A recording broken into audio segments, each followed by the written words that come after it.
সাহসী ব্যক্তির রাগ থাকে বেশি। পুরুষ অতি সহজে কাঁদে না, আর যদি কেঁদে থাকে একমাত্র নারীর জন্য। পুরুষ কাজে ক্লান্ত হয় না, ক্লান্ত হয় বিশ্বাসঘাতকতার জন্য। পুরুষ ধোঁকা দিলে বেঁচে যাওয়ার সম্ভাবনা থাকে, কিন্তু নারী ধোঁকা দিলে ধ্বংস অনিবার্য। তুমি সবার কাছে ভালো হতে পারবে না, কিছু মানুষ বিরোধিতা করবেই। জিহ্বা যদিও তলোয়ার নয়, কিন্তু জিহ্বার আঘাতে মৃত্যুর চেয়েও অধিক। মানুষ বা কোনো মাখলুককে কষ্ট দেওয়া থেকে বিরত থাকতে পারলে অতি সহজে জান্নাতে যাবে। আল্লাহ সব ধরনের পাপ ক্ষমা করবে, কিন্তু মানুষের হক মেরে খাওয়া ব্যক্তিকে ক্ষমা করবে না। কেউ কোনো কিছু চাইলে দিতে না পারলে চেষ্টা করে দেখো, ইহা তোমার বড় সাহায্য। যে তোমাকে ঠকিয়েছে তাকে তুমি ঠকিও না, এই গুণ তোমাকে উন্নত করবে।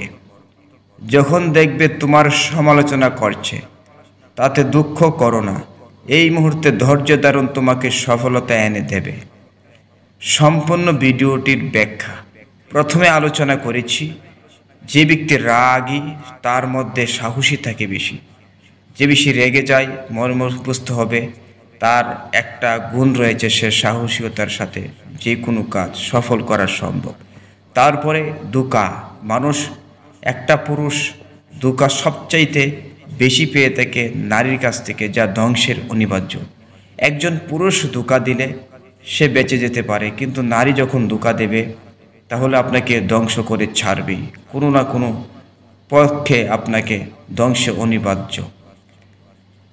পুরুষ কখনো ক্লান্ত হয় না, সকলেই জানেন, কিন্তু যখন সাংসারিক অভাব অনটনের মাধ্যমে তার পরিবার তার সাথে ভালো ব্যবহার করে, তবুও সে ক্লান্ত মনে করে না। কিন্তু বিশ্বাসঘাতকতা এবং অশান্তির ছায়া যখন পরে আসে, তখন সে ক্লান্ত হয়ে যায়।